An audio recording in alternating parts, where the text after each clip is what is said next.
Hello, hello. Happy Tuesday. Welcome to 10 a.m. Tea with Natalie. I hope that you are off to an amazing start for your week and that everything is going according to plan. And if it's not, that's okay too, because we can just regroup and refocus and get things back on track. So today I'm checking in to talk to you guys about heartburn. And so heartburn is something I see really often in the clinic. Did you know that it affects 60 million people a month? 60 million people have heartburn every month. That's kind of crazy. Good morning, Debbie. Thanks for checking in. And so, because it's pretty easy to treat overall, most people don't pay too much attention to their heartburn issues. You take a couple Tums or you get yourself on some Prilosec and, it's not so much of a problem, and then we kind of just push it aside. However, heartburn is something that's really important to pay attention to because it's one of the ways that your body is actually telling you that things are not going well in the stomach area, and the foods that are going into the stomach are not being processed correctly. And so one of the most important things that I can really teach you, if I teach you anything at all, is to listen to your body and to take what your body is telling you very seriously.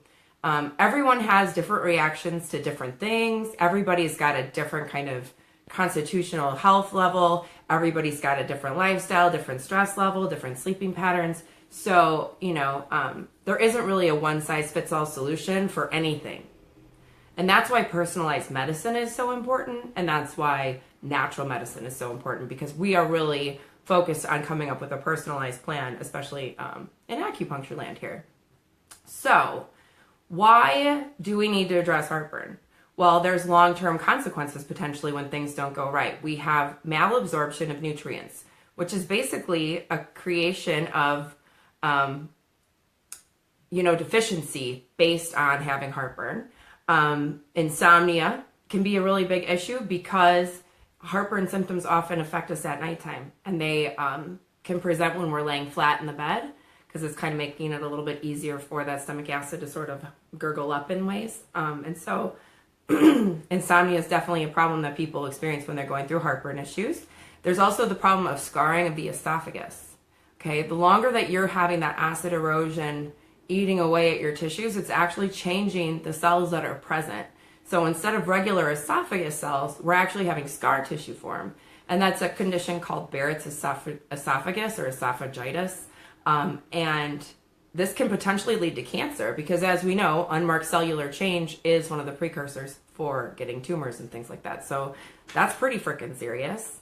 Then we also have issues of weight gain and obesity as a side effect, and dental concerns. Frequent heartburn can cause issues with your enamel and cavities. It can also cause problems with ulcerations, be that in the throat, in the esophagus, in the stomach. So all these things are really serious, and we should address them before, it becomes like a surgical condition, right? So what exactly is heartburn? Do you know? Kind of like burning sensation. It's basically a burning pain that goes from the stomach up the chest into the throat. And it could occur at any place along that trajectory. You may only have throat symptoms. You may only have chest symptoms. You may be feeling it up and down the entire esophagus. There's a sense of acidity and sour taste in the throat and the back of the mouth.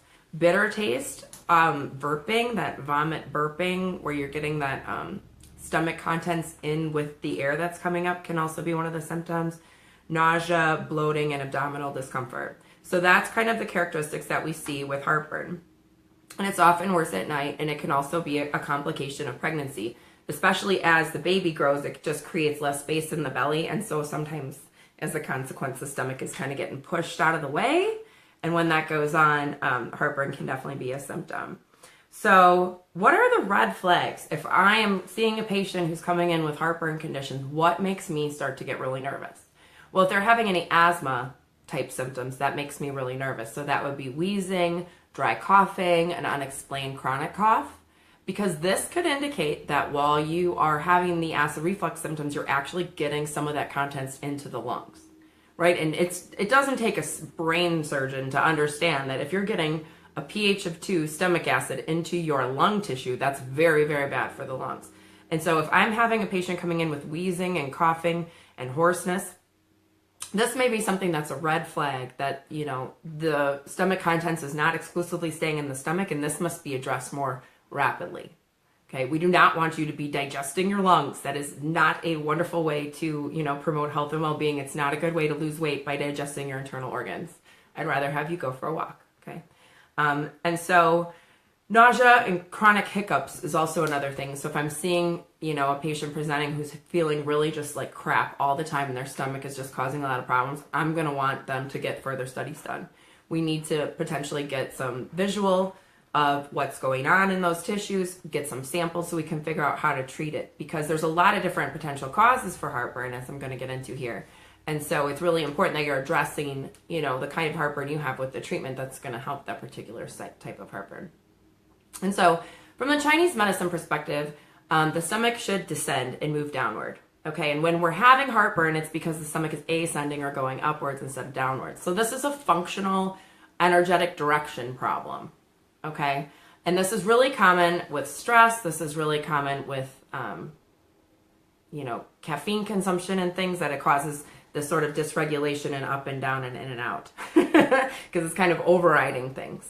And so there's 3 real kind of causes of heartburn and causing of this kind of imbalance here. And the first one is excess acid, which is actually the least prevalent, even though it's the one we most commonly talk about. And so this is actually a true excess of acidity in the stomach that is causing things to gurgle and come upwards. Classically, this will be related to your food consumption. Okay, so you know that you have a trigger that causes heartburn, and this is kind of that piece. So if it is an acidic food like citrus, spicy, fried, fatty foods, those things can tend to increase the acid production in the stomach and can cause a hyperacidity situation. Garlic and onions, tomatoes are also quite acidic and can cause this. So if you're having a problem with excess acid, it's really an issue to avoid the foods that are causing you a problem. Okay, this heartburn symptom is telling you that your body doesn't process this food well and it's causing inflammation in the system. And as we know, inflammation is kind of the root of a million diseases. So the less inflammation that we have, the better our overall health and well-being is going to be. So you're going to want to avoid the foods that your body is kind of having a traumatic experience with. And, it's really thinking about your health and well-being in the big picture. Is this fried chicken really worth, feeling like crap for the next day or two afterwards? Is this really worth having to kind of take some products to correct this imbalance if you could just avoid it in the first place? So that's something that you kind of got to look inside yourself and figure out, what your value of health and wellness is, and kind of make decisions in alignment with that. There's also the issue of low acid, which is actually really, really common. And so the treatment for this is actually to take acid, not an antacid. An antacid, like Tums, is only going to cause this problem to be worse. And for these patients, a lot of times your Tums and stuff doesn't really touch your heartburn. Prilosec doesn't really touch your heartburn. Good morning, Amanda. Thanks for checking in with us today.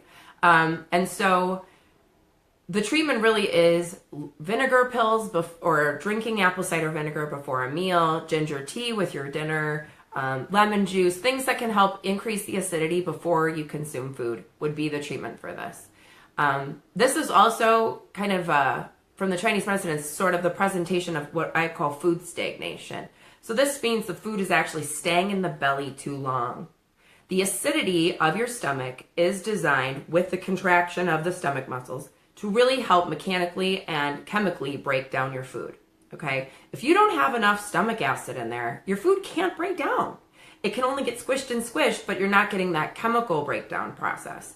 And so when that happens, it causes the food to linger in the stomach a lot longer than it would.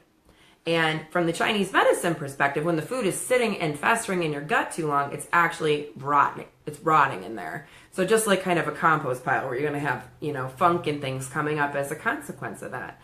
So if we are eating things that help us break that food down while we're consuming the food, that can be really helpful for those patients with that type of heartburn.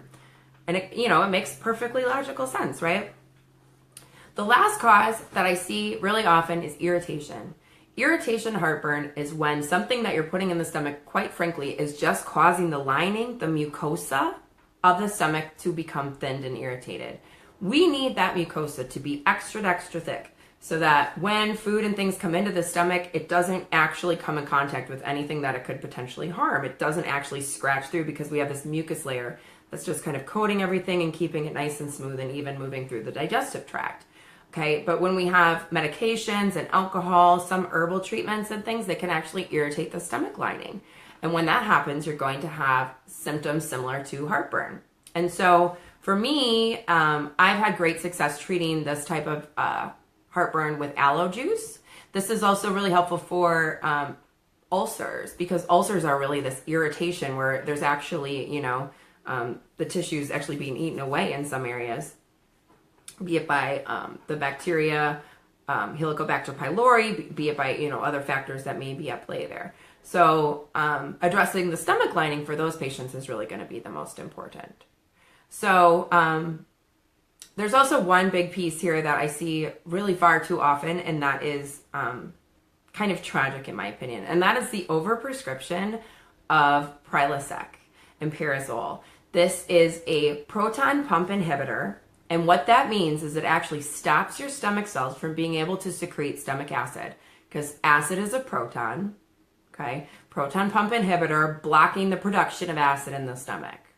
Okay, so as we talked about, you need acid in order to break your food down. It is part of the metabolic process and it is mandatory. Okay, so what Prilosec, I believe, was intended for was only for 2 weeks of use at one time.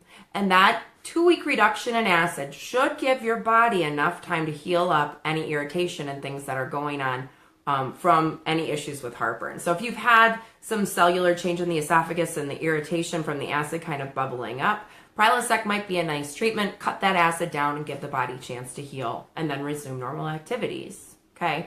But the problem is that when you carry on this medication for long periods of time, it is not going to help your overall ability to metabolize food. It's actually going to cause you to have malnutrition. Okay? And when I see patients that have a hard time losing weight, 8 times out of 10, they've been on Prilosec for a long time. And there's this, it's very difficult to get off of it because of this rebound heartburn picture. Because when you turn those pumps back on after they've been regulated and shut down, you can have an intense acid experience. Okay, these cells wake up and they're like, yeah, acid! And that can be a lot to deal with, especially when you've been having a low acid situation for a long period of time. So it causes quite an upset when you just stop taking one of those medications. Okay, and it's not, Prilosec is also not something that you should take for breakthrough heartburn either, because you're starting and stopping those proton pumps over and over again. That's not a good way to regulate the system. It actually creates the body to not know what's going on. And then you can have other kind of consequences there. The other piece is that on, the Prilosec website, it tells you that it causes vitamin deficiency over time. So we're talking B12 problems, which is really important for cellular division and DNA replication and things. We're talking about, your red blood cells being able to carry oxygen. Okay, this is super, super serious. You need to have good levels of B12 in your body. Magnesium and calcium and kidney damage. This is not a joke. Okay, this is stuff that happens to people all the time. So it's really important that we're taking medications as they are written and not off-label and using them as Band-Aids, okay? There are other ways that you can address heartburn naturally. So we have adding vinegar pills, drinking lemon juice, adding ginger tea to the picture, potentially aloe juice. For excess acid, I really like just standard baking soda. We're looking at the chemical reaction. Baking soda is a base that's going to neutralize the acid. It doesn't have any colors in it. It doesn't have any additives in it.